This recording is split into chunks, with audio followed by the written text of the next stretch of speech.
Continuamos con esta entrevista con el profesor Elpidio Báez, diputado al Congreso Nacional, circunscripción número 3, todo lo que tiene que ver con su liderazgo ahí en Simón Bolívar y toda la zona de esa circunscripción.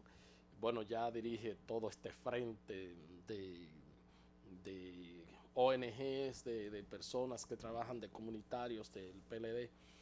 Bueno, está el tema, ustedes ahora están no hay legislatura y bueno, las voces siguen incrementándose y un poco hasta le indilgan a ustedes como congresistas y además como partido político y a lo que se le agrega el partido con mayoría en el Congreso, la no aprobación de estas dos legislaciones de carácter para partidos políticos y electoral y bueno, se han presentado 10.000 propuestas y todo esto y dice el presidente de la Junta Central Electoral que el tiempo apremia para la celebración. Ya prácticamente estamos nuevamente en ruta de los comicios. ¿Qué ustedes pueden decir sobre eso? Varias cosas. Primero, si el liderazgo político, si la élite política del país no se pone de acuerdo con relación a la ley de partidos políticos, entonces no va a avanzar en el Congreso. ¿De acuerdo? Porque esta ley va a regular el sistema de partidos. Entonces es injusto que se esté acusando al Congreso de que no apruebe esta ley. No. Los líderes tienen que ponerse de acuerdo. Leonel, Danilo, Hipólito, Luis, Quique Antún, Genao y los líderes Miguel Vargas y los líderes de los partidos pequeños. Entonces es muy cómodo comenzar a atacar el Congreso. Pero ¿qué hacen los congresistas?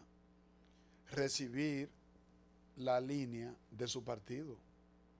Es decir, los congresistas no actúan libremente ni por voluntad propia frente a temas trascendentales que pueden impactar lo que es la democracia de un país, como es el sistema de partidos, porque la democracia dominicana descansa en el sistema de partidos. Claro. Si hay una ley que va a regular el sistema de partidos, ¿quiénes son los que deben construir el consenso? El liderazgo. El liderazgo nacional. Si el liderazgo nacional no se pone de acuerdo, entonces la ley no avanza en el Congreso. Por eso es que es injusto de estar acusando al Congreso de ser ineficiente, de no querer trabajar, de que es un Congreso costoso. No.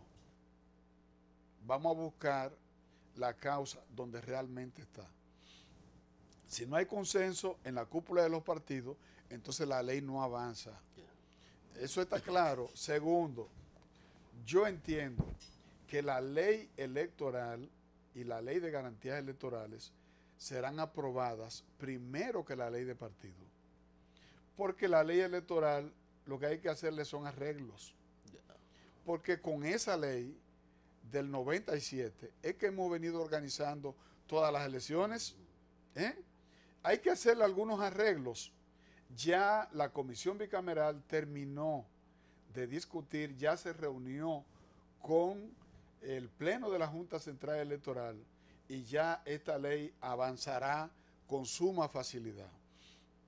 Por eso yo entiendo que si tú juzgas el trabajo del Congreso sobre la base de si ha aprobado o no estas dos iniciativas que tienen un alto componente mediático, entonces se estaría cometiendo un error. Frente a la ley del partido político, los responsables del lento avance en el Congreso de esa iniciativa no son los congresistas. La élite política. La élite política, que es donde se construyen los acuerdos políticos. ¿Cómo no? A propósito, profesor, del Congreso hay pues aprestos, vi al ministro Camejo estar alentando, dice que hay que son otras iniciativas de convertir al Congreso, de debatir para convertir a un Congreso unicameral y no sé si esos son algunos, si son una necesidad para este país. Mire, la oposición entiende que todas las sugerencias o ideas que vayan en la dirección de promover una reforma a la Constitución, ellos entienden que en realidad el propósito es otro. Es decir, poner un tema para caer en otro. Escuché recientemente a Josefa Castillo diciendo, no, ahora están hablando de eliminar el voto o posponer el voto preferencial para los regidores, pero dice ella, pero eso está sospechoso, porque pudiera ser que estén hablando de reforma constitucional. Pero es una ley. Para caer en la... Le estoy diciendo que la oposición se pone nerviosa cada vez que hablan de o se menciona algún tema que puede ser objeto de reforma. Lo que pasa es que alguna vez... Y conducir a la reforma constitucional. Lo que pasa es que alguna vez hay también personas de alto perfil, como quien preside la comisión que estudia los proyectos de ley, que dijo, bueno, también el senador Victoria sí hizo un planteamiento con el nunca jamás, que bueno, también hay algunos sectores que dicen, bueno, pero... que va en esa dirección. Sí, pero bueno, parece que es como medio buscar... Pero el tema de Camejo, en relación al Congreso bicameral, esa es una vieja discusión. Por lo menos en 4 momentos de la historia política dominicana hemos tenido un Congreso unicameral. O ha sido integrado solamente por el Senado, por senadores, y en otra oportunidad ha desaparecido el Senado y ha funcionado solo la Cámara de Diputados. Eso ha ocurrido en 4 ocasiones en la historia política dominicana. Desde el 1907 hemos tenido hasta ahora un Congreso bicameral, porque hay que ver cuál es de dónde proviene nuestra influencia.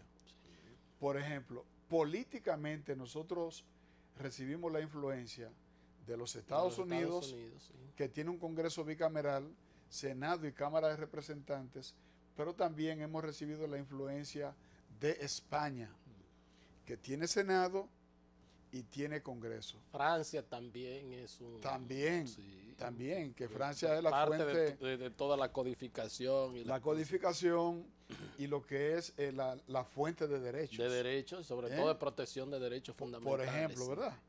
Entonces, eso ha pesado mucho en la cultura política. Las veces que hemos tenido Congreso unicameral, ha sido por corto tiempo, porque hemos vuelto al sistema bicameral.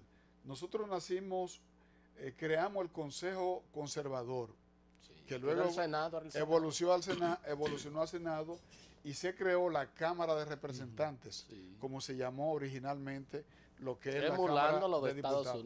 De modo que esta es una discusión que por ciclos hace su aparición en el debate nacional y vuelve y desaparece. A mí me gustaría, o sea, yo entiendo que debe mantenerse igual. Lo que sí me gustaría es que la Cámara de Diputados, que es la más democrática de la representación congresual, tenga mucho más, por ejemplo, en Estados Unidos, en Francia, sobre todo en Francia, para someter piezas tan importantes como el presupuesto, tiene que primero, todas las leyes de carácter económico van primero a la cámara baja, porque es la más popular, es la más representativa. Eso se podría hacer, un tipo de reforma de esa naturaleza. Yo lo que entiendo es lo siguiente, porque además se conforma una comisión bicameral. Sí, claro. Y se trabaja por meses con el Poder Ejecutivo, y se aprobó una ley que el Poder Ejecutivo debe depositar el 1 de octubre el presupuesto, de modo tal que el Congreso tenga hasta 3 meses, 90 días, para aprobarlo. Que nunca modifican nada. Mire lo que hay en Estados Unidos, un cierre. Lo que hay que el Congreso aquí debe ser un poco... fortalecer que es la función de control. Exactamente. Incluso mi tesis de maestría va en esa dirección. Qué bien. en fortalecer los controles. Porque mucha gente piensa que un Congreso es bueno o es malo, por la cantidad, es laborioso o no, por la cantidad de resoluciones, la cantidad de leyes que aprueba. No.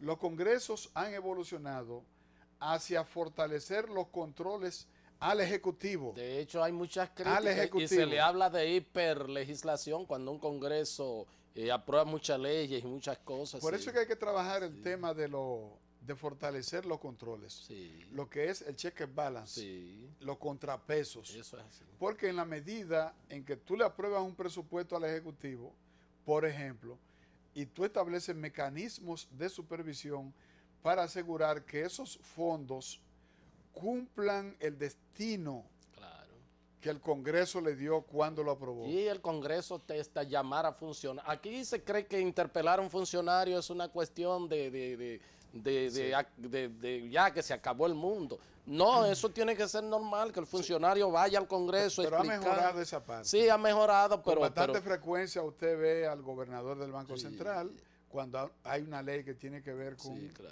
el ámbito económico. Inclusive el sector privado, como en Estados Unidos, con cuestiones que sean de interés público y que esté involucrado el sector privado, se llama al sector privado también allá. Le voy a poner un ejemplo. Hay una ley que es de mi autoría que se ha estado debatiendo y dos leyes del senador Vargas que van en la dirección de sustituir la ley de expresión y difusión del pensamiento, la 6132. ¿Con quiénes nosotros estamos discutiendo esas iniciativas para sacar una ley de expresión y medios de comunicación? Con la Sociedad Dominicana de Diarios. ¿Qué hizo la Sociedad Dominicana de Diarios? Primero se reúne con nosotros y segundo contrató a un abogado especialista en la materia. El Senado aportó un técnico y nosotros como diputados también tenemos un técnico. De modo que tenemos un equipo técnico de muy alto nivel discutiendo esta iniciativa. Y ese es el propósito. Cuando esa ley salga, va a resolver un problema. La ley 6132 y la ley que regula el tema de los espectáculos públicos, la radiofonía y digamos todo lo que tiene que ver con la locución. Claro, es un anacronismo. Por ejemplo, pero estamos construyendo una iniciativa nueva. Pero no solo lo estamos haciendo los diputados ni los senadores. Estamos tocando la puerta del sector privado, de modo tal que cuando salga esta iniciativa haya un consenso social amplio y que la iniciativa venga a dar una respuesta a una necesidad fundamental como es esto de regular. Vamos a hacer un trato. El próximo programa, en 15 días, vamos a hacer solamente de ese tema porque me interesa. Con mucho gusto. Le agradezco, profesor. Encantadísimo. Gracias a todos ustedes por haber estado con nosotros y será pues hasta otra entrega de su programa de Entero Crédito. Hasta entonces.